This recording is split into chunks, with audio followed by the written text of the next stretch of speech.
Senhoras e senhores, sejam muito bem-vindos ao quarto episódio do nosso podcast do Fiat Talks. Eu sou o Guilherme, estou hoje com Pedro Tucci e Marcos Mantello. Gente, sejam bem-vindos. Obrigado. Obrigado pelo convite. Imagina, eu que agradeço a presença de vocês.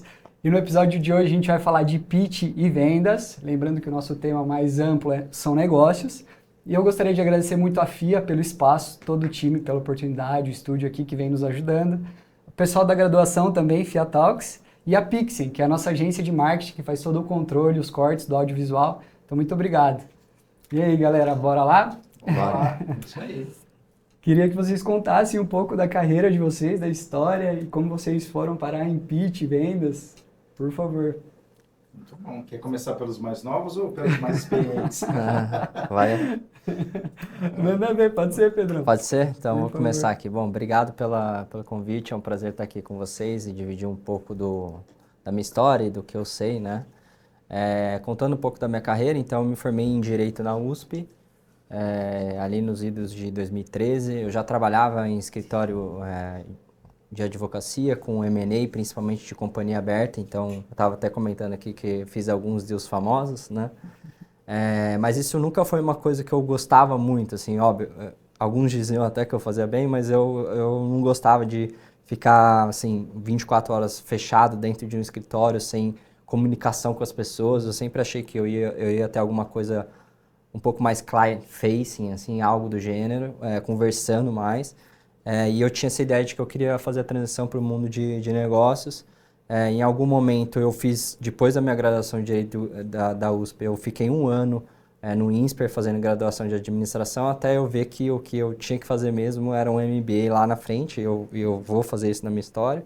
Só que antes eu resolvi fazer essa transição começando ali a trabalhar na área, mas na parte de investimentos, e aí eu trabalhei num fundo de impacto social super conhecido aqui no Brasil, Artemisia, que me deu essa chance de entrar nesse mundo de negócios e conhecer principalmente o mundo de startups e de empreendedorismo. E ali eu fui picado por esse bichinho, né, que super me entusiasmou. Inclusive, eu comecei a empreender on the side ali no que eu fazia. Em paralelo, eu fui aprendendo um monte de teoria e eu também cuidava de um monte de empresas de portfólio ali da aceleração que a gente tinha à época. Então, eu aprendi as coisas, no dia seguinte educar as pessoas de algo que eu tinha acabado de aprender. Então, foi super bacana, assim, porque foi um momento de crescimento muito grande. Dali, eu fui para uma empresa de health tech, que eu acabei acelerando durante o programa de residência ali da Artemisia. Logo em seguida, eu fui chamado para ir para uma health tech que o grupo DASA estava criando fora da DASA, porque o Pedro Bueno tinha essa ideia de que a inovação precisava ser criada dentro de casa antes que alguém fosse criar uma Theranos, que na época foi o grande vilão do mercado dele, né? Porque imagina você fazer um exame com uma gotícula de sangue, isso acaba com todo o business model da DASA do dia para a noite, né? Então, se a Theranos tivesse dado certo, basicamente, talvez a DASA não existisse hoje do modo como ela existe. E ele falou, cara, isso aí é um alerta de que a gente tem que tentar criar inovação aqui dentro, então vamos criar essa venture fora. E aí foi para essa venture que eu fui chamado para ser o braço direito do CEO na época. Então eu ia com uma visão de legal que eu tinha desde a época de direito, mas também com uma visão de operações de tentar criar coisas novas. Ali foi o primeiro contato também que eu tive com Venture Capital, porque a gente ajudou, inclusive a DNA Capital, a pensar alguns dos investimentos que eles fizeram, vários famosos, BIP e vários outros aí que são famosos hoje em dia na mídia. Em algum momento eu decidi que eu ia prestar meu MBA, prestei o meu MBA, veio o lockdown da pandemia. Depois disso, eu acabei não indo, né, obviamente. Essa venture acabou sendo adquirida pela DASA, eu acabei não indo para a DASA numa proposta que eles me fizeram, porque eu queria trabalhar em startup. Fiquei meio que sem emprego, sem MBA, no meio da pandemia. E aí um cara que eu conheci lá na minha graduação, pra você ver como as coisas se conectam, na graduação do INSPER, que é o Rodrigo Tognini da Conta Simples. Ele era meu amigo de sala, assim, né? Ele já era um moleque empreendedor e acabou construindo o business grande que é a Conta Simples hoje em dia. Ele falou, Pedrão, a gente precisa de uma ajuda de um cara que entende de business e também de regulatório, porque a gente precisa conseguir uma licença específica dentro do Banco Central para a gente dar o próximo passo na valuation do negócio. Isso me ajuda a destravar tanto a Series A quanto a Series B que a gente vai levantar. Você não quer vir aqui tocar esse projeto? Eu fui. Deu tudo certo, eles levantaram Series A, Series B. No meio do caminho, eu acabei saindo da empresa para fazer o meu MBA. Fui fazer meu MBA. No Summer, eu apliquei para... Descobri ali, mais ou menos, que eu queria trabalhar com Venture Capital, porque eu tinha visto que eu não queria ser empreendedor, porque não tinha algumas das características que eu achava que eram essenciais, porque eu já tinha conhecido o Rodrigo e outros grandes empreendedores. Qual que era a característica? Eu acho que você tem que ser muito mais otimista do que eu sou, assim. Então, eu sou um pouco mais... Eu acho que eu tenho esse balanço legal para ser um investidor, assim. Eu sou otimista, mas eu não tenho essa visão de mundo assim tão brilhante, que eu consigo abstrair tantas das coisas que não vão dando certo e mirando numa coisa maior, assim. Eu sou muito resiliente, mas eu fico mais ainda sentindo o golpe do que esses caras que vão atropelando e não importa o que aconteça de ruim, eles vão, que é uma característica que o Rodrigo tem muito e outros empreendedores que eu investi, inclusive, têm também, e eu olho isso hoje em dia. Mas eu sabia que eu não era essa pessoa, mas que ao mesmo tempo eu gostava muito de trabalhar com empreendedor. E eu sempre quis juntar a parte de... Eu sempre quis ser IB quando eu entrei lá no Insper, né? Então, mas eu não queria trabalhar em banco exatamente, porque eu não gostava muito daquele ambiente. E aí eu não sabia mais ou menos como misturar uma coisa com a outra, e eu descobri que o Venture Capitalist é exatamente isso. Ele é o investidor da parte legal, eu gosto de dizer, né? Porque você mexe com inovação, empreendedores, assim, você está na fronteira da inovação no mundo, então acho que é super bacana você sentar nessa posição e falar, tá aqui uma grana para destravar seu sonho, que, by the way, pode ser o sonho de muita gente e transformar economias, país, cidades, enfim. E aí eu descobri que eu queria ser essa pessoa durante o meu MBA, apliquei para alguns Venture Capitals para o meu Summer, acabei passando na Antler, que estava abrindo aqui no Brasil na época. A gente já estava em mais de 20 países, mas na América do Sul a gente ainda não tinha nenhum escritório. A gente abriu São Paulo com a minha vinda, estava eu, um sócio, um outro associate. E aí eu acabei nem voltando para o meu MBA de tanto que eu gostei de fazer o que eu estava fazendo. Eu tranquei lá, agora hoje em dia acabei virando dropout. E a gente vem construindo a história da Antler, que é onde eu trabalho hoje, que é um Early Stage Venture Capital. Faz 4 anos já. Então, basicamente, a gente construiu a história, investimos em mais de 30 empresas. Enfim, tem muita coisa para contar. Desculpa tomar muito tempo aqui, mas Legal, isso. Não tem problema não, Pedrão. É um prazer. Aí. Muito bom. Bom, é isso aí. Olha só, que legal, né? As meninas ali nos apoiando, né? Guilherme, uma sequência lógica, se você me permite, né? Um grande número de pessoas com talentos aqui, né? Esses jovens talentos. E eu vou dizer uma coisa para vocês, viu? Eu já tenho 30 anos de mercado, mas vocês viram que eu estou conservado, né? 5.4, já passo parte dos 50 a mais, né? Mas que bacana essa diversidade aqui de experiências. E eu costumo falar, somos apenas diferentes. Porque hoje eu vejo essa geração mais jovem, as diferenças geracionais, e a gente vê isso na empresa, inclusive, né? Então, falando um pouquinho da minha história, 30 anos aí de segmento corporativo, e foi uma grande escola também, porque eu tive a oportunidade de começar dentro de fábrica, né? Controle de qualidade, produção. Naturalmente, eu fui sendo levado para a área comercial. Depois, eu fui naturalmente sendo levado também para a área de desenvolvimento de pessoas, treinamento, desenvolvimento de pessoas e gestão de excelência em vendas, que é a área que eu estou hoje, com amplitude para a América Latina. Eu fiquei 25 anos em farma, segmento químico farmacêutico, trabalhando com drogas lícitas, né? E agora eu estou numa grande empresa multinacional líder no segmento de tintas, de revestimentos, e cuidando para a América Latina de excelência em vendas. Então, essa é a minha experiência corporativa, onde eu cuido das iniciativas de treinamento e desenvolvimento das equipes comerciais e faço a gestão do CRM também.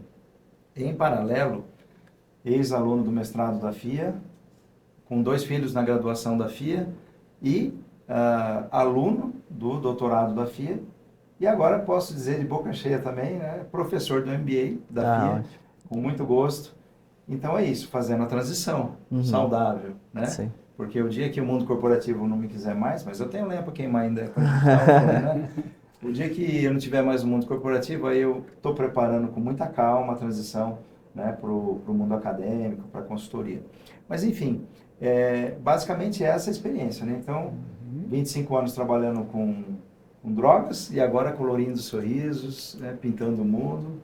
E é isso aí. Eu estou muito feliz, viu, Guilherme, pelo convite e Pedro, por interagir com você aqui, porque eu acho que essa conversa sobre vendas é muito boa.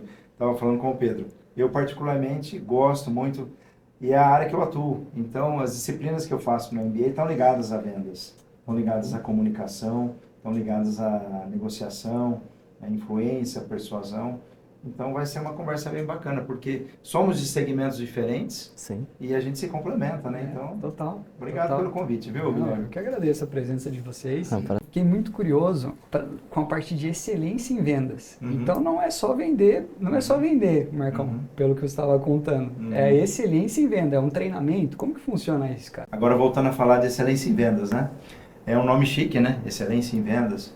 O que que tem debaixo dessa área? Depende da empresa, depende do segmento, mas é uma área, né, que cuida das iniciativas de treinamento e desenvolvimento e de algumas ferramentas também, que ajudam as equipes comerciais a fazer o que eles têm que fazer de uma forma melhor, né? Então, seja um treinamento técnico, técnica de vendas, negociação, persuasão, influência, comunicação. A gente tem falado muito ultimamente em venda de valor, né? E segundo Warren Buffett, preço é aquilo que você paga, mas valor é aquilo que você leva, né? Então, a gente não necessariamente está vendendo produtos com preço competitivo, mas a gente tem que ajudar a nossa equipe a vender o valor que está por trás daquele produto. Então, e ferramentas como o CRM, que eu estava comentando com o Pedro, por exemplo, que é o coração da gestão das contas dos clientes, que ajuda a equipe a acompanhar o cliente e registrar tudo que eles estão fazendo com o cliente na nuvem e dar seguimento. Então, olhar as oportunidades junto a esse cliente, registrar as visitas que está fazendo. Então, você tem, ao mesmo tempo que você tem tudo na nuvem, no histórico, você tem também uma ferramenta que te ajuda a programar o que você vai fazer com o cliente no futuro. Então, excelência em vendas, resumindo, Guilherme, desde as iniciativas de capacitação e desenvolvimento até as ferramentas, que no final da história a gente quer ajudar o profissional de vendas a fazer o que ele tem que fazer de uma maneira melhor. Eu costumo falar que até um trabalho bacana de ajudar o próximo, né? Porque a gente, no final das contas, fica feliz quando o vendedor bate a meta, quando o vendedor cobre cota, ele ganha o prêmio de vendas.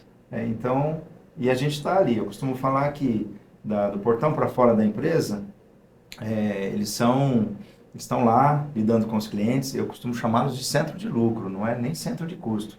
Eles estão trazendo dinheiro para a empresa, né? E nós que estamos no back-office, ajudando essa equipe toda a fazer o que eles têm que fazer de uma maneira melhor, a gente ajuda a vender. Então, tem os que vendem e tem os que ajudam a vender. Então, assim, é uma maneira que eu achei mais prática e didática de conceituar uma área de excelência em vendas. Entendi. Interessantíssimo. Show de bola. E eu quero entrar num tema interessante, que é o storytelling. A importância do vendedor, seja ele um empreendedor vendendo seu negócio, Sim. seja ele um time de vendas. A importância da pessoa conseguir contar uma boa história, né? Como que vocês enxergaram isso ao longo da carreira, com empresas, com as equipes, de ter um vendedor ali que consiga contar uma história? Acho que, bom, puxando aqui um pouco pro meu lado, assim, eu entendo que o storytelling, ele tem um papel central em muitas coisas que a gente faz na nossa vida, né? Então, desde o nosso lado pessoal, sei lá, você quer conquistar alguém, seu lado amoroso, você precisa ter um bom storytelling de alguma maneira, né? Você precisa saber qual que é a entrada, qual que é o seu público, entre aspas, até na parte profissional, aí mais especificamente no que eu faço hoje em dia, acho que é quase que muito puro storytelling, né? Porque basicamente assim, eu sento na frente de empreendedores que estão exercitando o storytelling deles ali, tentando vender alguma coisa para mim, que é o quê? O equity da empresa deles, que eu vou comprar uma parte, colocar uma grana e eles vão ter a chance de crescer com o nosso apoio, inclusive, né? Então, o storytelling tem um papel muito central em tudo que a gente faz, não é à toa que a gente está aqui num podcast e vários canais de YouTube estão nascendo hoje, porque está todo mundo tentando contar uma história para vender alguma coisa. Então, não tem como dizer e fugir desse tema. E os nossos empreendedores estão dentro desse pacote, né? Eu costumo falar lá dentro da Antra, na nossa residência, e eu falo sobre pitch muito para eles, assim. Então, eu tenho lá como fazer o pitch perfeito, né? Que é storytelling puro. E aí, como que a gente consegue conectar os pontos? E no fim do dia, o que eles têm que tentar vender? Essa percepção de valor que você bem trouxe. No nosso caso, é uma percepção de valor bastante, eu posso dizer, crua, porque ainda muitas vezes não tem produto, né? Muitas vezes não tem uma máquina de venda, só tem um go-to-market mais ou menos pensado que ainda está mais ou menos no mundo das ideias, mas tem um grande sonho, que é, cara, eu vou transformar uma indústria, eu vejo essa oportunidade aqui e acolá de fazer algo muito grande, que é o que o Venture Capitalist quer comprar, né? Então, esse valor que você está vendendo para a gente. Então, eu entendo que o storytelling tem um papel fundamental no que eu faço hoje em dia, não à toa que eu falo sobre o tema com os meus empreendedores, e não à toa que eu sou alvo desse tema todos os dias, né? Com as pessoas, meninos e meninas que querem transformar o Brasil com suas startups, sentam na minha frente e tentam me vender alguma coisa. Então, é super importante, eu recomendo que todo mundo, de alguma maneira, entre em contato com esse tema, seja porque quer montar uma startup ou porque quer melhorar a sua vida pessoal, porque é isso, acho que relações interpessoais que estão permeadas de storytelling é o que hoje em dia ajuda muitas pessoas a crescerem. Então, assim, se você quer, uma dica é essa, assim, trabalhe no seu storytelling, seja profissional, pessoal, porque vai ter um grande ROI, que a gente gosta de dizer, um grande retorno sobre o investimento que você vai fazer, né? E o storytelling é maravilhoso, né? Eu comento nas aulas, né? E no mundo corporativo também, porque quando a gente fala de storytelling, se você for traduzir para o português, claro, é contar a história. E aí o vendedor chega para você e fala assim, mas eu não tenho tempo para contar a história, eu tenho pressa, eu tenho meta para bater, eu tenho que vender, né?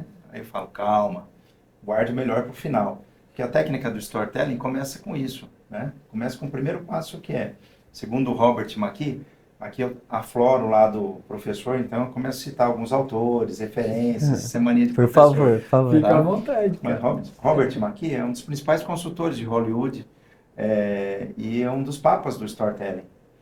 E ele diz que ele começa com esse passo número 1 do storytelling. Primeiro, não dê spoiler. Guarde o melhor para o final. E profissionais de vendas, às vezes, são ansiosos.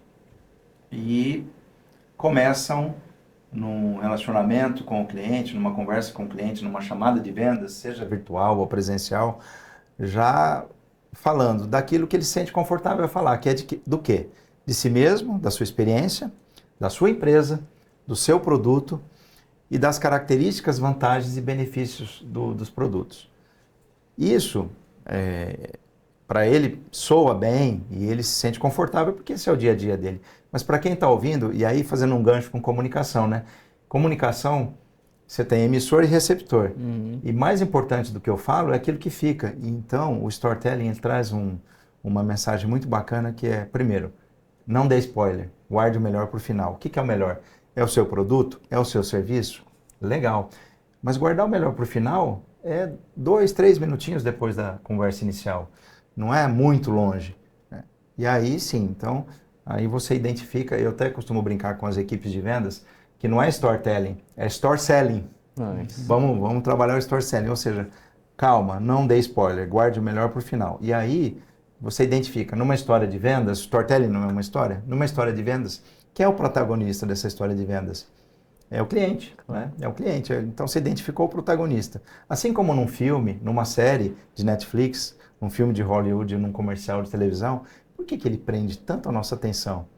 Porque ele usa a técnica do storytelling, né? Por que Sim. que às vezes a gente não quer parar de ver uma série específica, né? Uhum. Porque você tem o melhor está guardado para o final, você tem o protagonista, que é o ator principal, e aí na sequência do storytelling, indo para um passo 3, você tem ali a dor, né? Que essa pessoa, seja no mundo do cinema, vive, né? Ou o cliente vive, que a gente chama que é um problema que o cliente tem. Que geralmente a gente sabe que o nosso produto ou serviço vai resolver. Sim. Às vezes a gente troca a palavra problema por oportunidade de melhoria, fica mais chique, né? O cliente às vezes não vai achar legal ouvir que a gente está falando que ele tem um problema, tem uma oportunidade de melhoria. E aí eu trago outro autor também que é bem bacana, o Neil Hackman, que é o pai do Spin Selling, né? Uhum. E ele traz uma sequência muito bacana também de como fazer perguntas, ou seja, você identifica o que é a dor desse cliente, e aí você faz perguntas específicas para sondar isso, né? Perguntas de situação, perguntas problema, e elas vão crescendo no nível de Urgência, né? de importância dessas perguntas. Elas vão ficando mais poderosas. Você começa de uma pergunta situacional, uma pergunta problema, uma pergunta de implicação e uma pergunta de necessidade. Ou seja, você tem uma situação, você tem um problema, você tem, né, uma oportunidade aqui e se você não cuidar disso, você vai ter alguma coisa, você vai perder. Ou você vai perder ganhos, ou você vai perder produtividade. Então, você vai tratando o storytelling nessa sequência, e aí sim, depois, porque a atenção das pessoas, do cliente, a gente ganha nos primeiros segundos, né? Uhum. Então, na verdade, o storytelling, ele ajuda a gente a conectar com a pessoa para que ela esteja inteira para te ouvir. Aí, depois desses segundos iniciais, você ganhou o direito da pessoa te ouvir. E aí é nesses segundos iniciais que você ganhou o direito da pessoa te ouvir, que aí é lá no passo 4, você, depois de entender a dor do cliente, não deu spoiler, né? Entendeu quem é o protagonista da história. Sabe que esse cliente ou aquela pessoa que você está interagindo tem uma dor, um problema, uma oportunidade de melhoria. Ele se sentiu acariciado porque você até agora se preocupou em criar uma conexão. Aí sim, agora você ganhou o direito de vender. Sim. Falar das características, vantagens e benefícios. E começa vendendo o valor, né? Fala dos benefícios do teu produto, ao invés de... Tradicionalmente, a gente foi educado, e eu fui vítima disso também, a construir a nossa fala começando pelo o que, o como e o porquê. Mas a gente inverte as pontas e começa a falar do porquê, que aí é o valor que você leva, o benefício que você leva. E o que, o como e o que vai ser uma consequência, as características, vantagens e benefícios do seu produto. Você criou conexão inicial, ganhou o direito de falar do seu produto. Aí sim, a pessoa vai falar, nossa, eu quero isso, eu preciso disso. Como que você pode me ajudar com isso? E para encerrar a minha fala, porque eu me empolgo, nós estamos falando de lançamento do iPhone com Steve Jobs há uns 18 anos atrás, se não me engano, 18, 20 anos atrás.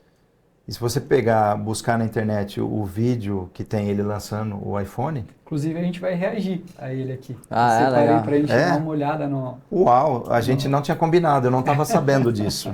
Mas eu tirei do nosso primeiro bate-papo lá. Eu vi com você a primeira vez. Olha a pitch. conexão que gera. Pois Ele é. faz um pitch de vendas, ele entende e gera conexão com a audiência, sem falar de uma característica técnica do iPhone. Nada. E ele gera conexão e vende valor, né? Ou seja, não é à toa que ele era gênio mesmo, né? Sim, esse uma era pessoa mesmo. diferenciada, né? Sim. Mas tá bom, é isso aí. E até no mundo das startups a gente escuta muito de problema, né? Ah, sim. O empreendedor que consegue identificar problema. E até no início você identifica, isso é putz, cara, ó, ele tem um problema real ali que ele resolve. Você tá olhando para isso nesses primeiros pitches? Então o que acontece, né? A gente fala muito sobre validação do problema, né? Então, quando você está analisando uma startup que está muito no estágio inicial, como a gente faz lá na Antler com consistência, a gente quer entender o quanto de tempo aquele empreendedor, aquela empreendedora gastou em validar aquele problema e mostrar que, de fato, ele é uma situação que não é só uma dor de uma pessoa só, de um grupo isolado só, mas sim uma dor ou uma possibilidade de melhoria de um grupo maior, que no nosso caso, como a gente tem que investir em mercados muito grandes, é o que a gente está buscando, né? Então, no fim do dia, é isso, assim, quando eu sento com esses empreendedores e começo a falar sobre o que eles estão querendo vender para mim, né, que é a ideia deles, eu pergunto bastante, bom, beleza, mas como que você validou isso? Assim, com quantas pessoas você falou? Não que exista um número mágico, eu sei que algumas pessoas falam de números mágicos, eu não sou muito a favor, mas na maioria dos casos a gente quer entender como que foi esse processo, qual a qualidade desse processo, porque tem muitos vieses no meio, né? Porque se eu te perguntar, você quer comprar uma solução que vai fazer você ganhar dinheiro hoje? Aí você vai falar que sim. Aí você vai, viu? Todo mundo quer comprar o meu produto. Quero. Você fala, bom, óbvio, né? Você fez uma pergunta que Sim. todo mundo responderia sim. Ou seja, isso é uma brincadeira extrapolando, porque assim, às vezes quando você está fazendo esse processo de validação, você acaba levando ele para um caminho que não é tão bom. Então a gente quer entender como faz isso. Tem um outro tanto de problema que eles são... que eu gosto de dizer autoevidentes, né? Que basta você racionalizar um pouco na sua cabeça que você vai entender que existe aquele problema, você não precisa de muito mais validação. Então eu estou olhando sempre para isso, né? O problema é a parte central, e aí eu acho que só mais um ponto, assim, quando a gente está vivendo esse mundo de IA, que as coisas crescem muito rápido, surgem do nada e vão embora do nada também, né? Porque tem muita startup que nasce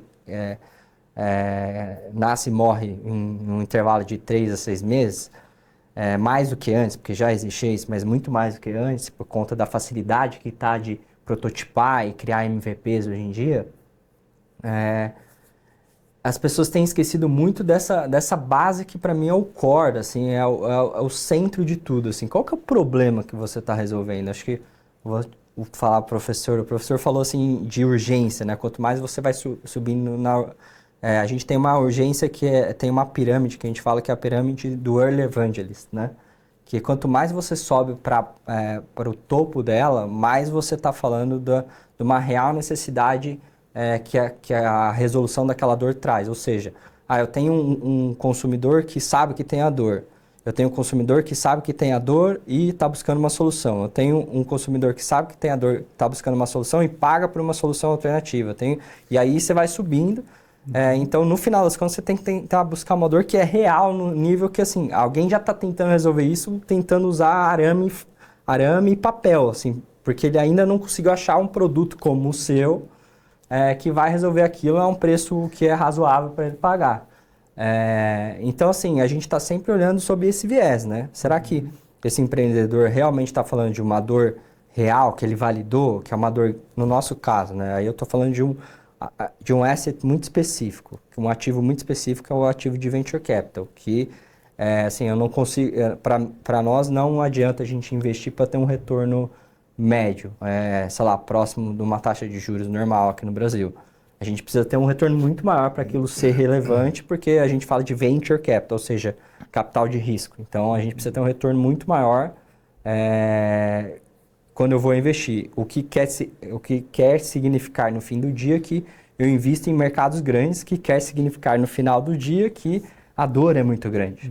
Então, é sobre esse viés que a gente olha o problema, a dor, e a gente tenta sempre ver, bom, beleza, ele está falando de uma dor real, foi bem validada, e daí a gente vai fazendo a conexão que você bem trouxe, né? Tipo, bom, beleza, uma vez que eu entendi da dor, tá tudo meio que dado já. Eu, como Venture Capitalist, já pensei em qual que é a possível solução que ele vai mostrar para mim, eu já começo a vislumbrar qual que é o go-to-market, tudo fica mais fácil, né? Quando o interlocutor comprou que aquilo é real, fica muito mais fácil, seja o seu cliente real, seja o Venture Capitalist que vai investir em você, enfim. Quando se entende qual é a dor e você bate, eu gosto de chamar o rapport, né? Essa conexão com a pessoa, que você ganha o direito de ser ouvido, é isso, assim, tipo, é quando para nós bater, bom, beleza, realmente tem uma grande oportunidade de dinheiro na mesa. Aí o próximo passo nosso, que é um pouco tricky, que é, bom, beleza, aquela pessoa é a pessoa certa para resolver esse problema, que já é outro assunto, mas, enfim. É a dor e a busca do prazer, né, Pedro? O storytelling, nesse passo fala disso, né? Quer dizer, você identificou que o cliente, o consumidor, tem um problema, tem uma situação, tem uma dor, mas é a busca do prazer, né? Ou seja, que ele vai encontrar com os nossos produtos, serviços e de alguma forma, não só comparando o preço, né? Mas olhando o valor que ele está levando por trás disso. Essa experiência minha recente no mercado de B2B, ela é interessante porque muitas vezes, quando você compara preço de lista, a maioria das vezes a gente tem um premium price, um preço mais alto que o concorrente. E os compradores que ainda estão numa visão transacional, de olhar preço, prazo e desconto, muitas vezes já querem descartar o produto, o vendedor. Então a gente trabalha muito na venda de valor, que é um pouco dessa questão de identificar a dor do cliente, né? Que é o primeiro passo e um dos passos mais importantes em vendas, depois do planejamento, que é o processo de sondagem, né?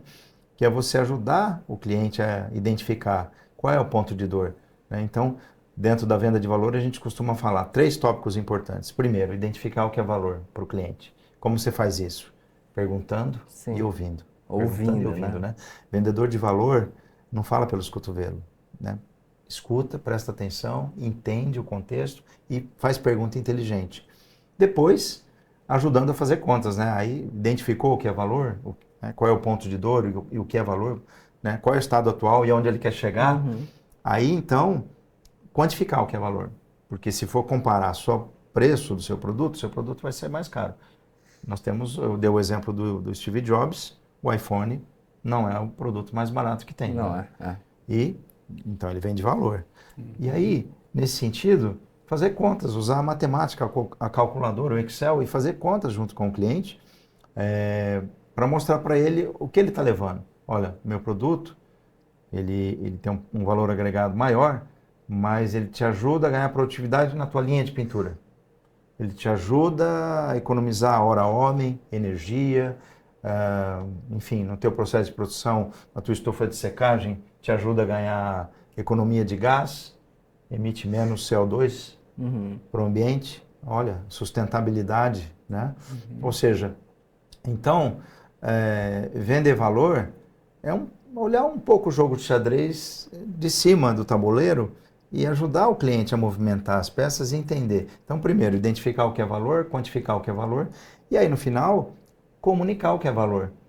Porque também é importante, né? Olha, comigo você está ganhando isso, está ganhando isso, está ganhando produtividade, né? E no final da história, o meu produto que é mais caro, entre aspas, gostei muito de um conceito de um professor de um MBA que eu fiz no passado, e ele dava aula de precificação e eu não lembro o nome dele agora, mas o conceito nunca me saiu da mente.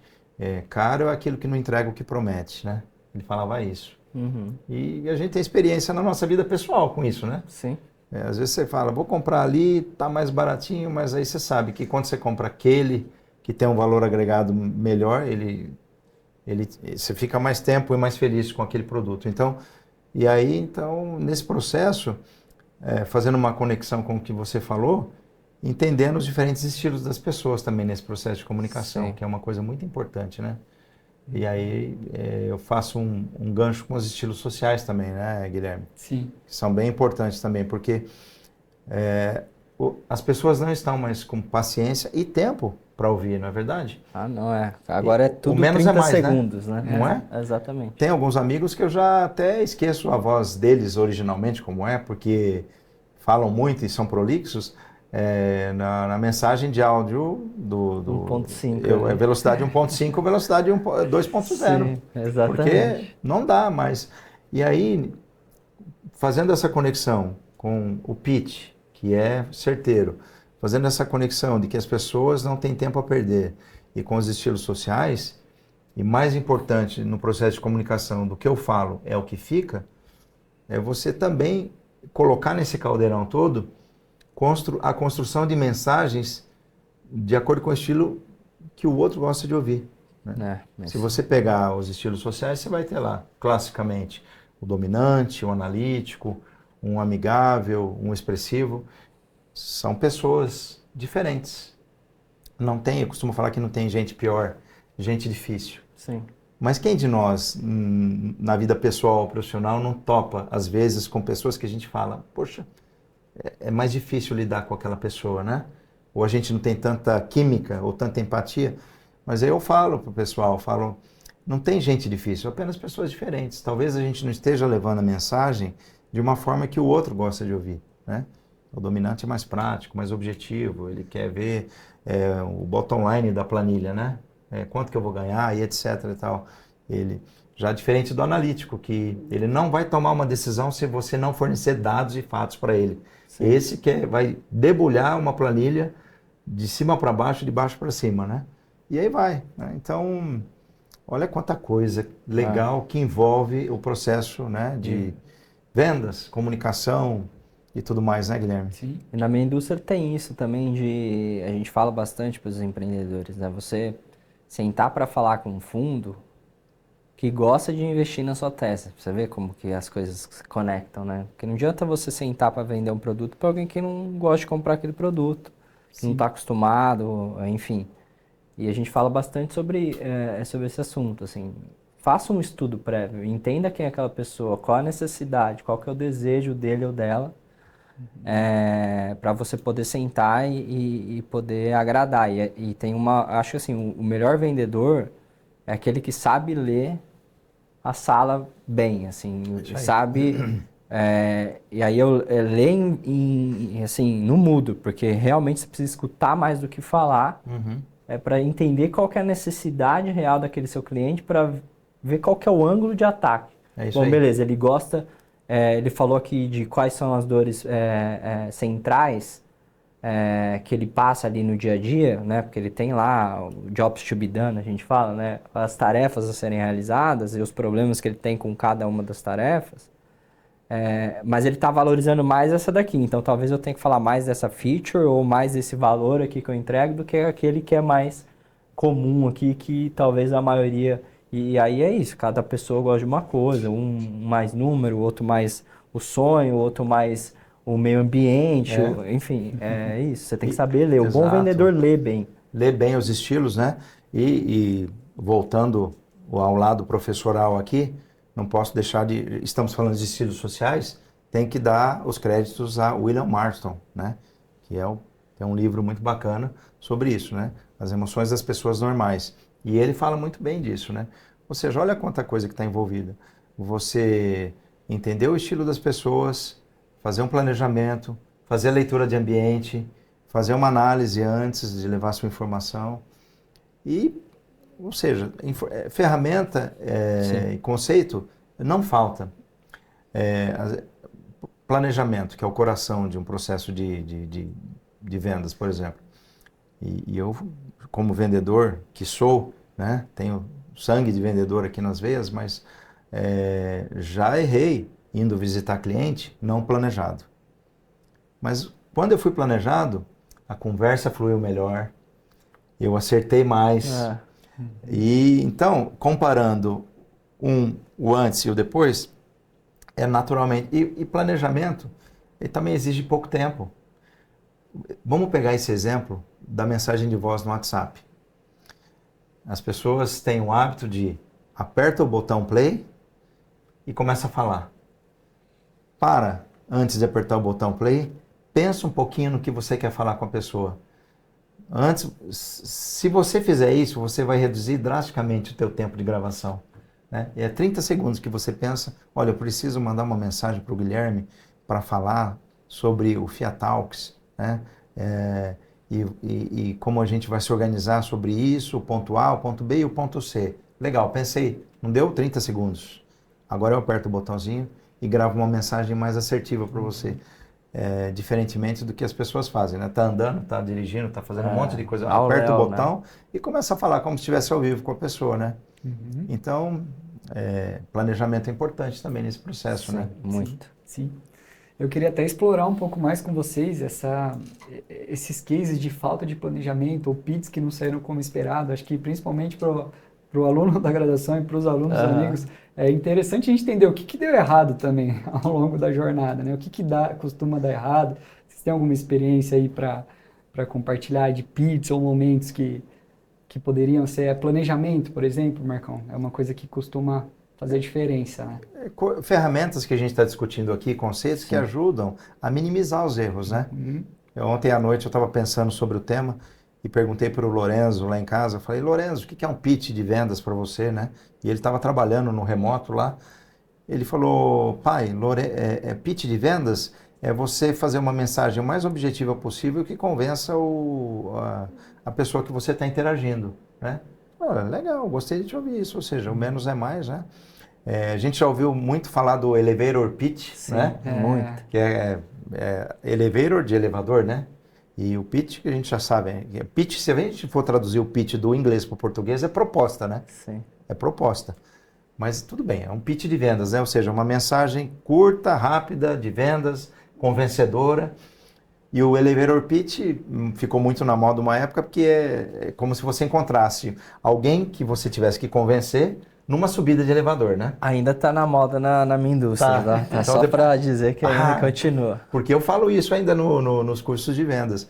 Eu Pode falo, falar. É bem efetivo. Por quê? É isso. Porque quando você encontra uma pessoa, seja no elevador, no corredor, saindo do carro, no estacionamento, as pessoas não estão preparadas para fazer um elevator pitch, né, Pedro? Sim. Então, o que elas vão falar? Volto àquele tema que eu citei anteriormente. Elas vão falar daquilo que elas têm segurança e não precisa estudar. E o que eu tenho segurança e não preciso estudar? Vamos lá. Amenidades. Tá frio, tá calor, tá chovendo. Nossa, tá cheio aqui hoje, né? E aí, como é? E aí, depois começa a falar de si mesmo, rapidamente. Os mais tradicionais tiram até um cartãozinho, né? De visita, que eu nem praticamente uso mais cartão de visita, papel. E falam da sua empresa, do seu produto. Mas não é uma mensagem que convence, né? É uma mensagem meia quadrada. E aí, nos cursos de vendas, eu falo para o pessoal, você quer fazer um elevator pitch? Já começa a se preparar antes, né? Se encontrar uma pessoa que você quer convencer, isso serve até para a vida pessoal, né? Você fala rapidamente o que você faz, depois você pode falar, número 1, fala rapidamente o que você faz. Número 2, quem você ajuda? E número 3, o que essas pessoas que você ajuda ganham com a sua ajuda? Então, vou dar um exemplo meu aqui, vou fazer um elevator pitch rapidamente agora. Então, o que eu faço, quem eu ajudo e o que as pessoas, né, que ganham, que eu ajudo, ganham. Vou fazer um elevator pitch rapidinho aqui, então. Olhando hoje a minha atuação no mundo corporativo, né? Então, Marcos Mantello, trabalho com excelência em vendas, ajudo as equipes comerciais com ferramentas e treinamentos a fazerem o que tem que fazer de uma forma melhor. E o que eles ganham com isso? Melhor performance, diminui o circuito de vendas e a chance de bater meta e ganhar prêmio e evoluir na carreira é maior. Pronto, fiz o meu pitch de vendas aqui. Fez sentido para vocês? Totalmente. Fez. Então é isso. Agora, se eu for transformar esse pitch para o mundo acadêmico, dá para fazer a mesma coisa também. Marcos Mantello, né? Professor aqui, ex-aluno do mestrado, aluno do doutorado, professor do MBA aqui da FIA. Né? E o que eu faço? Eu, através da minha experiência do mundo corporativo com a minha experiência acadêmica, eu consigo ajudar os alunos a entender comportamentos de mercado, melhores práticas, cases, exemplos, com conceitos importantes dos principais mentores e pensadores e autores, e com isso evoluírem na sua jornada de aprendizagem da melhor forma possível. Fiz aqui meu pitch do mundo acadêmico também. Não deu também muito tempo, né? E aí, Pedro? Você falou que funciona bem no seu mercado? Funciona bastante. A gente fala... Fiz o papel do Guilherme aqui agora. Boa, aí, boa, Pedro, estou passando a bola para você aqui. Bom, a gente ainda fala bastante de elevator pitch. Por quê, né? Qual que é a sacada? É você treinar o seu pitch, no caso, 30, 40 segundos, que é o que leva o tempo de você ir de um andar para o outro ali, a depender do andar, né? No elevador. Que às vezes você topa com um investidor, com um possível cliente, e você tem a chance única de estar fechado num quadrado e falar com aquela pessoa e convencer ela de alguma coisa. No nosso caso é de investir na startup em questão, né? Já conectando isso com um ponto que você trouxe, Guilherme, erros, né? Acho que quase todos estão sim atrelados a planejamento de uma maneira ou outra, né? Então, o caso do elevator pitch, é você não ter treinado, sei lá, um pitch de 30 segundos, você está acostumado só a fazer um de 10 minutos, ou não ter treinado um de 5 também, e de 3, enfim, ter treinado o seu pitch de tal maneira que você está pronto para fazê-lo sem luz, como já aconteceu, sem slide, como já aconteceu, porque a gente entende que aquele empreendedor, aquela empreendedora que é apta para tocar aquele negócio e capaz de convencer um investidor ou um cliente de comprar aquela proposta, ele consegue fazer isso sem papel nenhum, sem pitch nenhum, com o tempo que ele tiver na mão. Então, esse é o ótimo vendedor, né? O fundador de startup, a fundadora de startup, no fim, e essa é uma das principais características que a gente busca, isso é verdade, é um ótimo, ou é uma ótima vendedora. Então, por que isso? A gente está sempre vendendo alguma coisa para vários stakeholders. Então, você está vendendo seu produto para o seu cliente, você está vendendo o sonho da sua startup para uma pessoa que vai entrar topando ganhar menos porque vai comprar o sonho daquela sua startup, você está vendendo o equity da sua startup para o seu investidor e por aí vai. Você está sempre vendendo. Então, assim, quando você não tem isso de core planejado, sabendo com quem você vai falar, como a gente trouxe, né? Não ter estudado o seu público, isso pode te colocar em algumas situações que são, né? Porque a pessoa que está treinada, ela, pelo menos, ela sabe qual que seria um plano B óbvio para ela mudar ali na hora e tentar buscar o resultado final, que seja o investimento, o cliente fechado, ou qualquer outra coisa, enfim. Então, a maioria está ligado, sim, a planejamento, então a falta de planejamento, no caso, né?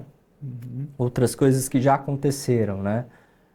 Por exemplo, putz, isso é muito ruim, então, para os empreendedores aqui da FIA que quiserem montar startup e forem sentar na frente de um venture capitalist, a gente já aconteceu de mostrarem um pitch em que o principal competidor não estava figurado no pitch, o que é uma morte, né? Então, assim, se você não é capaz, enquanto fundador de startup ou fundadora de startup, de descobrir quem que é o seu principal competidor, é a mesma coisa de você ir para a guerra e não sabe de onde vem o tiro, né? Então, você nasce, a gente é natimorta, porque, puta, eu que vou estar analisando, eu vou ter um conhecimento do mercado, falando, bom, beleza, mas você não lembra daquela startup lá que já aconteceu?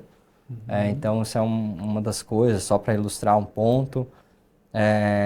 Enfim, acho que mais ou menos ligado a essas intercorrências, então já teve de luz, de cair, já teve de pitch, de não funcionar. Classicão, que eu acho que o professor já deve ter visto e falado com a equipe dele, assim, é o clássico demo. Você vai fazer o demo para o seu investidor ou para o seu cliente e se dá o play nunca vai. Sempre dá problema. Dá um problema. Então, tá pronto para isso, com plano B, C e D, se precisar mostrar o seu produto para convencer alguém, enfim. É tudo planejamento mesmo, no fim das contas, né? Acho que se a gente for enxugar mesmo, né, cai no planejamento. E no módulo de comunicação, em técnicas de apresentação, a gente fala muito disso também. Ou seja, ter sempre um plano B. Você vai dar uma aula, você vai fazer uma apresentação, você vai apresentar um projeto para um cliente, você tem que estar... Você leva um pacote de coisas, né? Inclusive o slide, que é o teu apoio, não pode ser muleta, né? A gente fala para o pessoal, um processo até de apresentação, você, quem está apresentando, é a estrela, e quem está recebendo a informação também faz parte do show.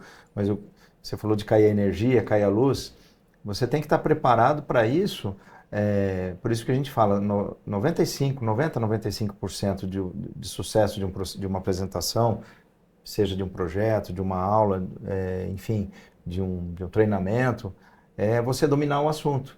Dominar o assunto e ter segurança, clareza ao ponto de que, se cair a energia, você toca falando, escrevendo no flipchart, desenhando, ou seja, primeiro ponto que você tocou é importantíssimo.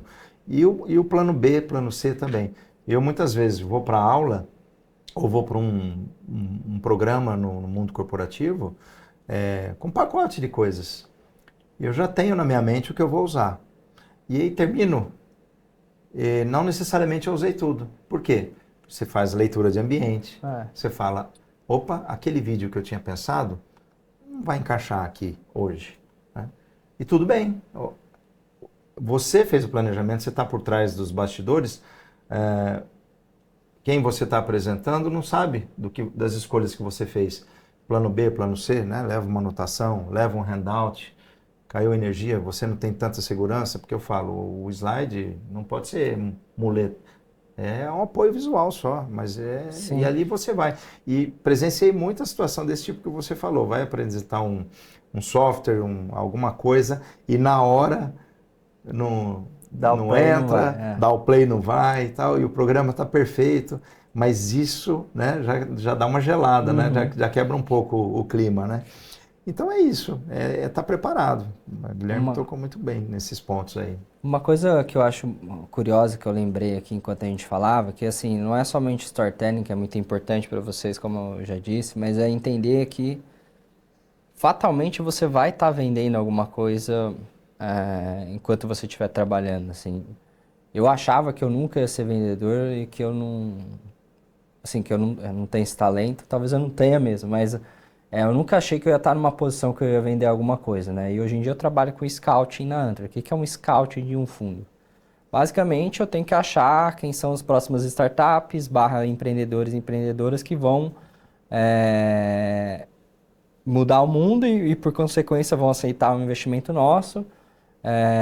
E aí, assim, a gente vai fazer vai encontrá-los e tentar convencê-los de que faz sentido a gente aportar o dinheiro, eles receberem e entrarem nessa trilha de Venture Capital. O que eu faço todo dia é pitch, assim, sobre o que é a Antler, por que a Antler pode ser melhor que... Porque, assim, dinheiro por dinheiro, todo VC tem. R$10 é igual aqui, é igual na Y Combinator, é igual na Sequoia. Eu preciso dizer por que a Antler é melhor que a Sequoia, a Y Combinator, em alguma proposta de valor, que é isso que a gente está discutindo. Sim. E aí, no fim do dia, eu estava me vendo lá fazendo... Literalmente, eu faço mais de 500 calls para a gente, por semestre, se não for mais, para conhecer pessoas e negócios. E eu faço 200 e tantos pitches, porque às vezes a pessoa não olha exatamente, eu tenho que explicar um pouco mais a proposta de valor. E aí, quando eu me vi lá, eu estava lá recitando um pitch que eu já sabia de cor na época. Hoje em dia é um pouco menos, mas eu sabia de cor na época. Mas fato é, eu sei, assim, se cair o slide, eu sei te contar quais são os benefícios do que eu posso trazer para você quando eu investir em você. Por que eu sou diferente de outros VCs que poderiam dar mais ou menos o mesmo cheque a gente, enfim. Para vocês verem, assim, no fim do dia é vendas, é sempre isso. Vendas. Isso se não for assim, e aí eu tô falando de uma coisa que acabou sendo mais clara, mas internamente, o professor trabalhou em um mercado executivo, você vai ter que vender a sua proposta dentro da sua empresa, por que aquele projeto é importante. Isso é vendas também. Isso aí. Até em casa a gente vende, né? Vende tudo, exato. Geralmente eu perco, viu? Mas perco com prazer, sabe? Feliz, perco feliz. Não, e vocês comentando, Pitch Elevator, teve uma situação, eu estava procurando uma sala para a gente fazer esse talk, esse podcast, né? E eu encontrei a gestora do estúdio no elevador, por assim, uma enorme coincidência. E na hora eu não me liguei que é um Pitch Elevator ou alguma coisa, mas eu tive que contar para ela o projeto, né? Sim. Então fez total sentido essa... no mínimo, assim, quando você está falando de elevator pitch, acho que assim, não tenham em mente que vocês vão fechar um negócio. Já aconteceu, tá? Uma startup nossa, por exemplo, conseguiu um investidor exatamente fazendo um elevator pitch dentro do Cubo Itaú, que é onde a gente fica lá, aqui em São Paulo. Mas o que você tem que fazer, né, professor, acho que é provocar um interesse. Então, talvez deixar o melhor pro final você joga ali mais ou menos os 15 segundos que você tem, 30, para brilhar e mostrar interesse. No nosso caso, mostrar que você pode ser uma startup de alto potencial, um empreendedor diferenciado. E aí, no caso lá, o Venture Capitalist, foi um anjo em específico nesse caso, falou, beleza, então vamos se conectar. É isso, gerou o lead, né? O lead qualificado, que é o que todo mundo quer, né? Um lead quente ali para você... E de novo... É um prospecto, né? O meu scouting, eu trato, eu tenho um HubSpot, um CRM. Eu trato como um funil de vendas. E isso é qualquer fundo. Eles têm lá um funil deles. Eles têm que analisar 1.000 startups para investir em 2, 3, 4, 5 no final do ano. Todo mundo, de alguma maneira, tá dentro de um funil de vendas, Isso aí. tentando colocar lead para dentro e fechando leads, enfim, de alguma maneira você tá dentro desse assunto e você não sabe. E deveria saber e deveria aprender um pouco mais sobre as técnicas. Aí, estou aqui com o professor sobre isso. Eu não sou tão bom nisso. Muito interessante. Mas você vê, o mercado, vamos dizer assim, financeiro, né? Eu estou no mercado de indústria, por exemplo, hoje, de indústria química, de B2B, e às vezes eu falo nos treinamentos ou em alguma conversa com o pessoal de vendas, você está a um funil de bater sua meta. É isso. Por quê? Eles também olham, o lead é o que a gente chama de prospecto, né? Trazendo para o português, o prospect ou prospect. Mas enfim, alguns falam que tem uma pequena diferença entre o lead e o prospect, mas enfim, são aqueles que estão no funil de vendas e que de certa forma ainda não compram o nosso produto ou não compraram o nosso produto, mas tem potencial para, né? E a venda, você estava falando de uma coisa muito interessante que eu me lembrei agora, Guilherme, que é o seguinte, nem todo contato, e dependendo do segmento que você estiver, por exemplo, no nosso segmento de B2B, segmento industrial, químico, o nosso vendedor, não necessariamente é num primeiro contato que ele já vai fechar a venda. Sim. Porque a B2B são projetos. Sim. Ou seja, nós vamos vender, por exemplo, uma tinta nossa específica para um grande produtor industrial de tratores, multinacional, por exemplo. Então é um processo, não é num primeiro contato. Mas uma coisa que a gente sempre fala é todo o teu contato, todo o teu pitch tem que ter um call to action. Sim. E não um call no action. Então assim, são etapas que você vai cumprindo. Você fez um contato hoje, mas você tem que esquentar essa conversa de hoje por uma próxima. Follow-up, né? Então, follow-up. Então, vamos fazer legal, deu conexão, deu química, deu match. Posso fazer um teste na tua linha de pintura? Vamos fazer Então, sempre chamando o cliente, no nosso caso, né, por uma sequência. Mas o teu produto é mais caro. Então, mas deixa eu fazer um teste com você e fazer algumas contas juntos, né? E aí a gente vai, então, sempre de um call no action para um call to action, é o que a gente chama, né? Para dar um segmento na conversa. Lógico, a gente sempre quer encurtar o ciclo de vendas, né? O ciclo de vendas tradicional, se você pegar livros de vendas de 1920 para cá, aí baixou o lado do professor agora. Você vai ter, de modo geral, sempre 3 etapas em vendas: pré, durante e pós. Pré é planejamento, durante é a hora do pitch, do show, e o pós é depois que você saiu do contato, da visita, você faz a reflexão e dá os próximos passos, né? Vendi, não vendi, atingi meu objetivo, qual foi o resultado da minha visita, legal. Mas se a gente pegar hoje de uma maneira geral, mas de uma forma mais aprofundada, esse pré, durante e pós, ele vira planejamento, pré, durante, nas suas chamadas de vendas, você já começa a fazer as perguntas e ouvir, né? Que é o vendedor de valor. Então, você está fazendo o processo de sondagem, segundo o Neil Hackman, usando as técnicas de pergunta, né? Spin selling, qualificação do lead, identificando qual é a dor dele, qual é o problema dele, onde que ele está, onde que ele quer chegar. E aí, depois do processo de sondagem, você tem elementos suficientes para preparar uma proposta. Aí você prepara uma proposta de vendas.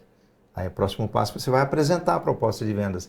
Não necessariamente você vai fechar, porque ele pode ter objeções, né? Objeção, costumo falar, pode ser uma dúvida, pode ser alguém cético que não acredita. O pior é aquele que não tem objeção, né? Eu costumo falar, aquele que te traz uma objeção, perfeito, porque ele tem interesse. Se ele traz uma dúvida, uma pergunta... Está engajando. Ele está engajado. E às vezes o vendedor não gosta de receber objeção, né? Tá me questionando, tá me pedindo informação. Não, eu falo, agradeçam aquele que traz uma objeção, porque ele tem interesse. O pior é aquele que não tem interesse. Sim. Você fala e ele não tem interesse. E aí você vai, apresenta a proposta, esteja preparado para responder as dúvidas, as perguntas, as objeções, e se tudo der certo, você vai fechar a venda.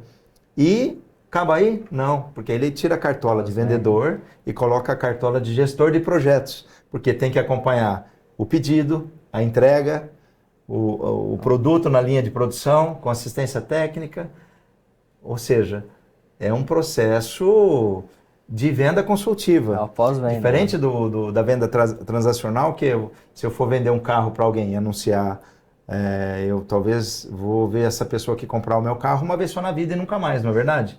É uma venda transacional. Não tenho interesse em manter uma conexão, né?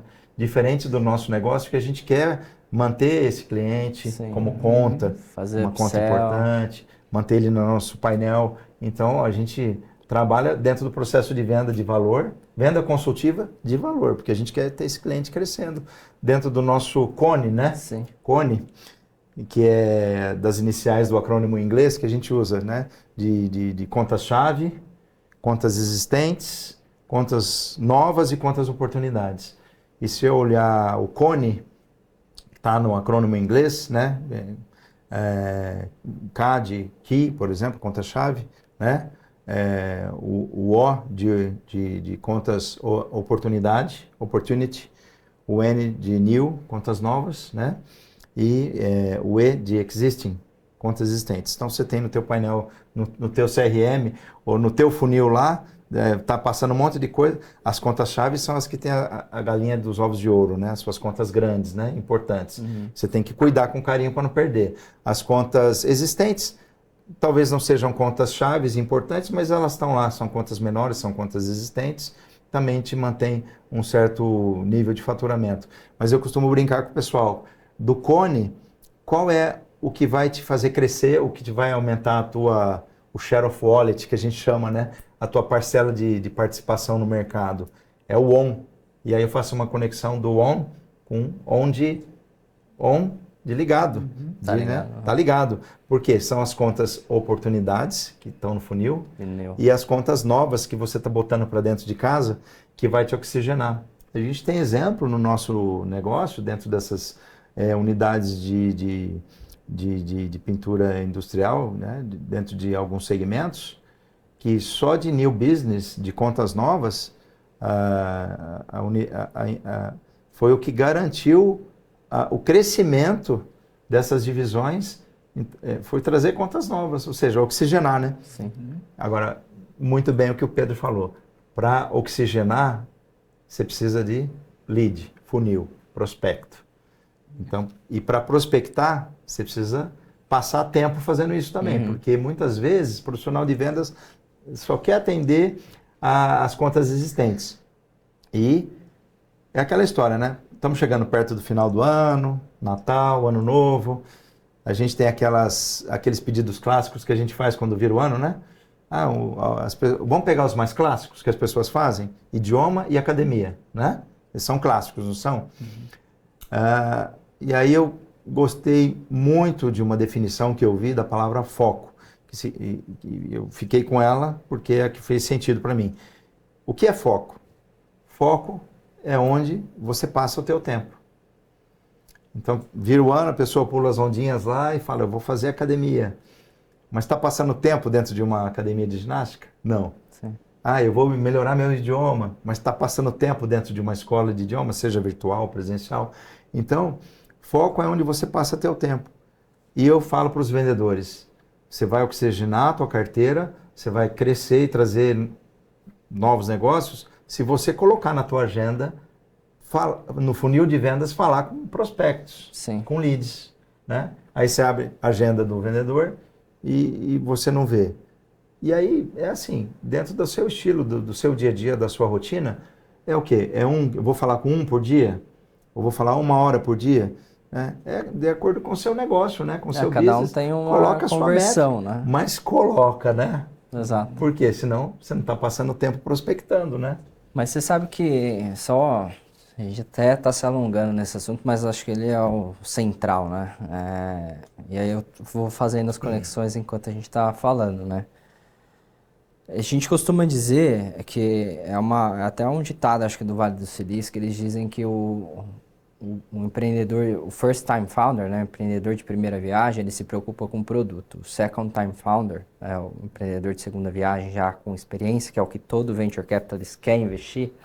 Por quê? Porque ele já sabe quais são os problemas que ele vai ter que resolver e muitos desses problemas ele já tem uma resposta para eles, né? O second time founder, ele se preocupa com distribuição. que quer dizer vendas, né? Então, assim, uma das coisas centrais na hora que a gente está analisando aquele negócio, aquele empreendedor, empreendedora, bom, tudo bem, como que eu faço muito essa pergunta, né? Como que é o seu go-to-market? Qual que é a sua estratégia? Tá? Qual que é o seu canal? Como que está o seu funil? Como que você trabalha esse funil? Qual é a conversão entre etapas? E aí o Edson Dastella, acho que um dos maiores venture capitalists do Brasil, ele fala muito dessa previsibilidade do funil. Que você tem que ter essa visão muito clara para entender quantas reuniões eu tenho que fazer, para quantas ter que colocar como oportunidade, para quantas dessas virarem realmente um cliente no fim do dia, né? Uhum. Então, olha como esse assunto é central, porque quando você estiver fundando uma startup, pessoal, vocês vão ter que ser vendedores, assim. E aí eu vou conectar com outro ponto que a gente falou aqui, né? De problemas que deram quando estava fazendo pitch. Quer saber um problema? O cara de tecnologia, ele tem lá o CEO bonitão dele que faz a venda, né? Que é o cara responsável pela venda a maior parte do tempo. Aconteceu um dia dessa dupla de co-founders serem chamados por um fundo para fazer um pitch. O CEO ficou preso no trânsito e só estava lá o cara de tecnologia, que normalmente fica sentado, vendo, e se tem alguma dúvida mais técnica, porque normalmente tem alguém dentro do fundo que entende tecnologia e faz uma pergunta mais técnica para entender também a qualidade daquele founder técnico, ficou ele sozinho tendo que fazer o pitch, porque assim, o tempo estava passando, o Venture Capitalist tinha que falar com outras pessoas, ele não ia perder a oportunidade. Ou seja, saber vender é importante até para quando você não é o cara de vendas, não é o CEO. Então, mais um ponto da importância desse tema. E outra coisa, assim, quando vocês estão começando uma startup, aí para reforçar ainda mais esse assunto, é importantíssimo que, normalmente é uma dupla, né? Uma pessoa, um CEO e um CTO. É importantíssimo que os dois estejam envolvidos no processo de venda. Por quê? O professor trouxe um negócio que é central, assim, porque é ali que você vai ouvir as verdades. É ali que você vai entender qual que é a priorização que você vai ter que dar lá no seu backlog, porque tem uma feature que vai ser mais importante que a outra, que vocês só vão descobrir no processo de venda. Então, assim, o processo de venda é central para que você possa construir algo de valor. O professor está falando aqui de um B2B, né? Ele também é um B2B forte, uma enterprise que está tentando vender alguma coisa. Então, ele está falando já de um processo estruturado, de uma coisa que já existe. Tintas que já são famosas no mercado, queridas no mercado, que já tem um pipeline de inbound que é recorrente, enfim. Quando a gente está falando de startups early stage, você tem que construir isso tudo do zero, o que quer dizer que você tem que conhecer seu ICP, e isso leva 6 meses a 18 meses para você conhecer, se não mais. Uma vez que você entende que é o ICP, beleza, quem que são os stakeholders daquela empresa que eu tenho que convencer, qual é o caminho, qual que é o canal, e aí entender qual que é o funil de venda, e todo mundo tem que entender isso de alguma maneira.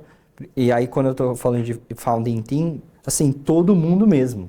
Seja porque uma hora você vai ser posto numa situação que você vai ter que fazer o pitch, porque só tem você, ou seja porque você é o cara técnico que vai ter que desenvolver uma feature que você descobriu que ela é tão importante porque você estava fazendo uma venda sem querer.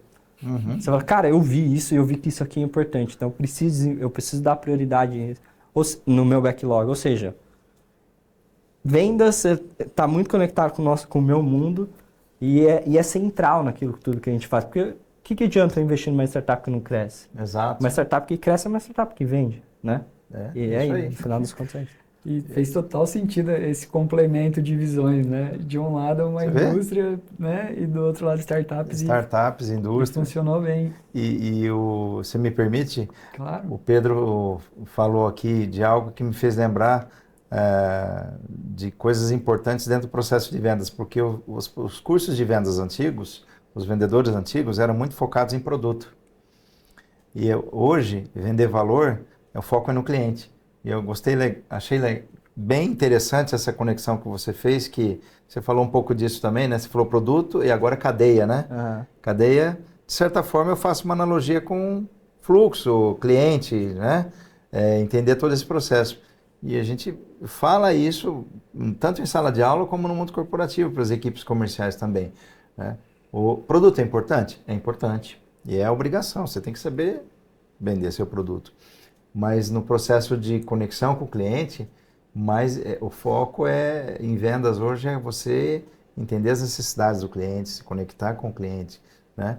E então eu faço essa analogia, parecido com o que você falou também, né? Produto é importante, mas cadeia é importante.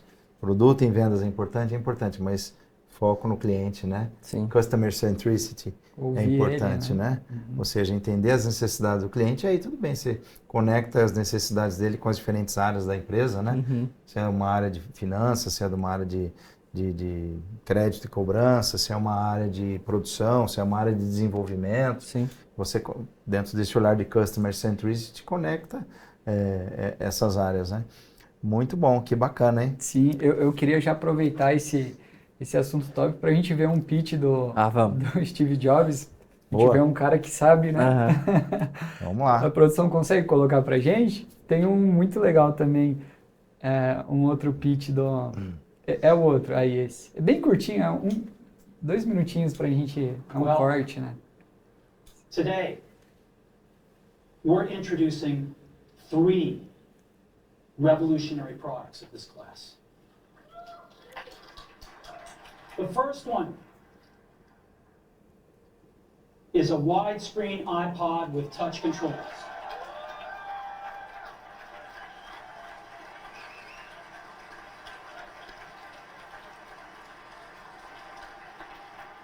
The second is a revolutionary mobile phone.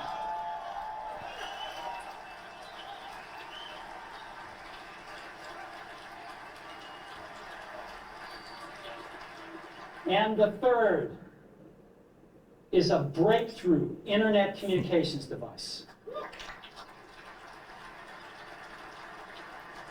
So, 3 things. A widescreen iPod with touch controls, a revolutionary mobile phone, and a breakthrough internet communications device.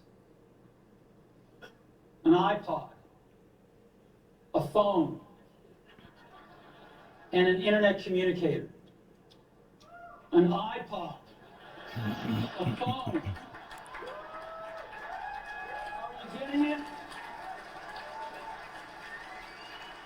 These are not 3 separate devices.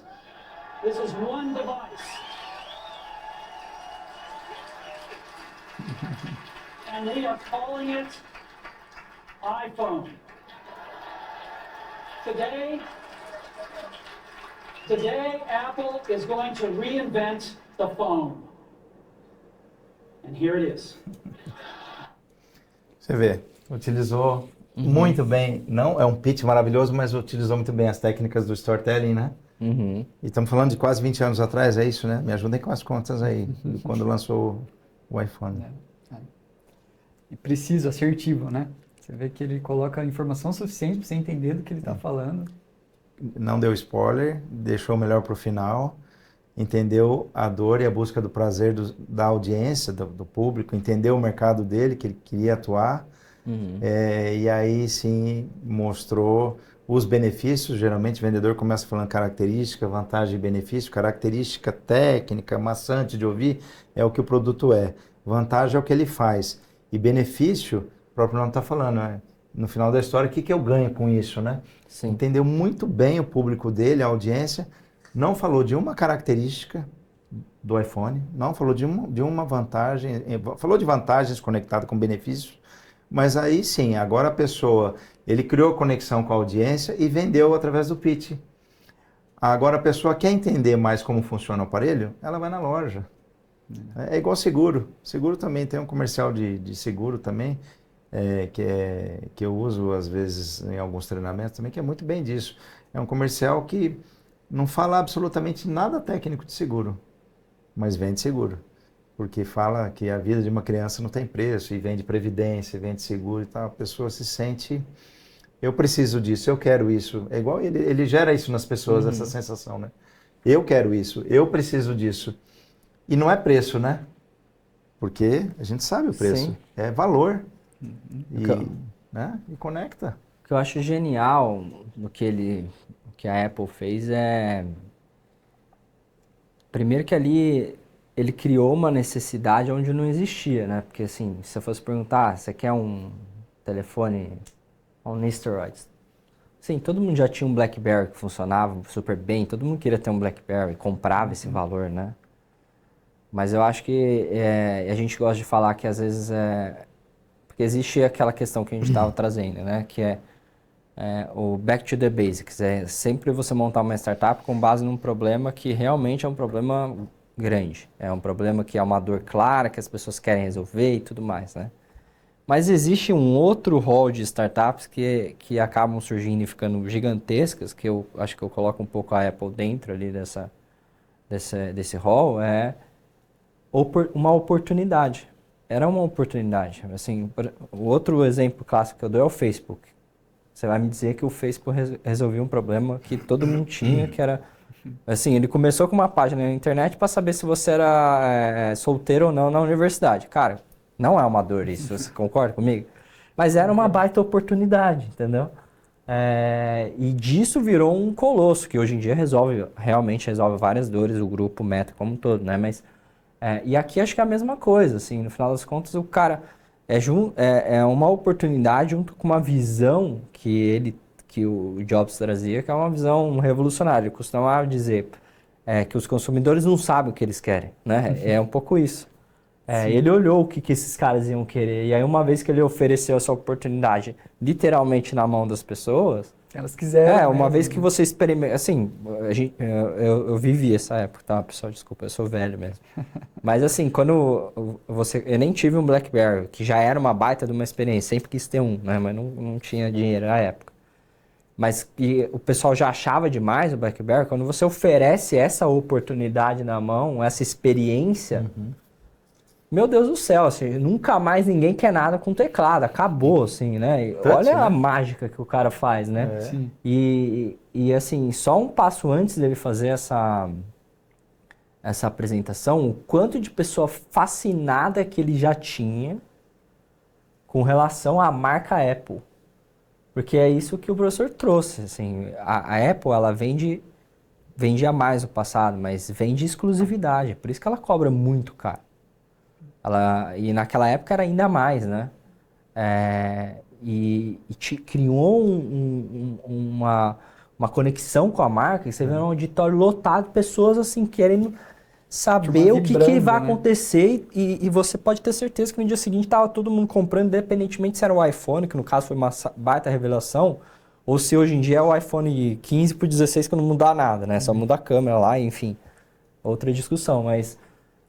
olha o que os caras conseguiram, porque antes veio o iPod, né, que já tinha mudado, ele falava, né, sem músicas no seu bolso. Sim.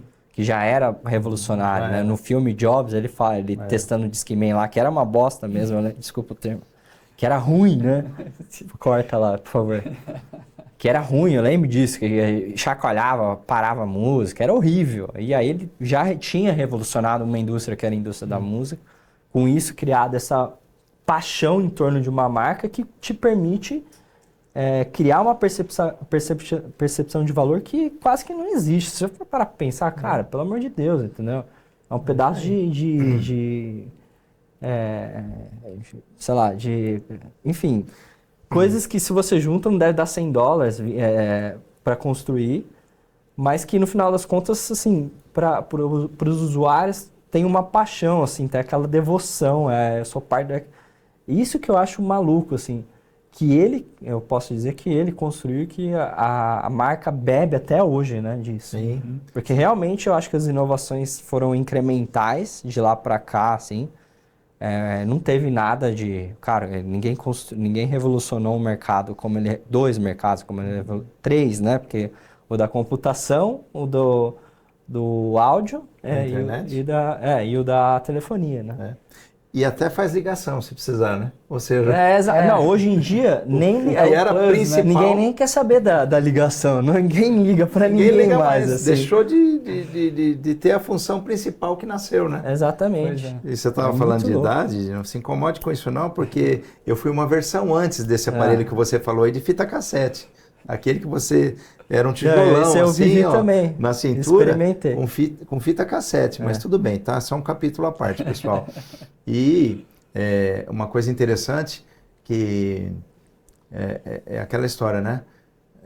E dando os créditos aqui é o professor Guedes, que deu uma disciplina de tecnologia para nós no doutorado. E se não tiveram aula com ele, vão ter em algum momento, mas enfim. É o Marcelo? Ou não? O professor Guedes. Professor Guedes. Professor Guedes, eu tenho um aluno na minha classe que chama Marcelo Guedes, mas eu estou falando do professor Guedes da não, FIA. então é outro. O professor Guedes da FIA, ele é fantástico e dando os créditos a ele, a Apple, Premium Price, entendeu o nicho, entendeu a demanda. E, obviamente, em algum momento, ela teve ali os early adopters, né? Isso é essencial. E ele comenta um pouco isso na aula com a gente também, que o papel e a influência que os early adopters têm na curva de venda do produto, né? Sim. Que é aquela curva de Gauss, né? Ela começa com o lançamento, no tempo zero ali, depois com o tempo vai aumentando as vendas, mas nesse início ali você tem os early adopters, que são aqueles que gostam e começam a usar, e muito do impulso das vendas que vão vir nas próximas gerações que vão adquirir o produto, vai vir de uma forte influência desses early adopters, do boca a boca, né, dos usuários, né, que você comentou. Isso. Eu quero isso, eu preciso disso, eu não posso ficar sem isso, isso é elite, isso é top, né? Tem tudo, né? Tem um internet communicator, tem tocador de música, tem... Então... É importante só, assim, essa questão do early adopter, ela é, principalmente no mundo da startup, né, no mundo de venda das startups, é muito importante, porque qual é a característica central desse usuário, desse cliente, né? Que, primeiro, ele é uma pessoa que ele está constantemente testando novas coisas, então... o que leva ele ou ela a serem menos avessos ao risco daquela coisa não funcionar ou não ligarem muito pelo fato de que ela não funciona tão bem. Mas pelo simples fato de eles estarem experimentando primeiro ou, tipo, estando na fronteira da tecnologia, né, que são esses fanáticos por tecnologia, eles acabam topando quase que co-construir a empresa com você. Então, assim, no começo de uma startup, o que você tem que tentar achar são esses fanáticos pelo seu produto. Não sei se vocês já viram, a gente fala que você tem que achar de 10 a 50 fanáticos do seu produto, que são as pessoas que vão construir com você toda a experiência, porque a partir dele, ou dela, né, que vai te dar o feedback. E eu falo isso muito, assim, hoje em dia a gente está numa corrida, principalmente por conta de nós Venture Capitalists, né, pressionando para que vocês tenham receita, uma corrida para que vocês tenham receita, vendam para ter receita, né? Mas tem uma parte desse funil de vendas, desse aprendizado de vendas, né, que as startups do early stage passam, que é essencial para que você construa uma startup de sucesso, que é você entender o que construir e como construir. Você só entende mesmo ali no tete-a-tete. Então, às vezes, você não precisa do dinheiro do Pedro, você precisa do feedback dele, porque o feedback dele é mais valoroso. E, às vezes, por que o Pedro quer te dar o feedback? Porque ele é um early adopter. O melhor early adopter é aquele que te paga um pouquinho e ainda fica gastando tempo com você te dando feedback. Não é à toa que grandes startups de tecnologia que estão no nosso bolso, Uber, 99, iFood, eles ficam te oferecendo, o próprio Spotify já fez isso comigo, te oferecendo a chance de você entrar num beta. Não sei se vocês já receberam esse push. Eu não sei se Cara, eu nunca recebi, por conta do meu recorte de idade, alguma coisa assim. Uhum. Constantemente eu recebo push, você não quer entrar num beta aqui? Que eles querem soltar novas features que eles não vão pôr para produção para todo mundo, porque pode causar um problema, porque ou não vai funcionar bem, ou a pessoa vai diminuir a percepção de valor se utilizar aquilo, porque realmente está quebrado de alguma maneira.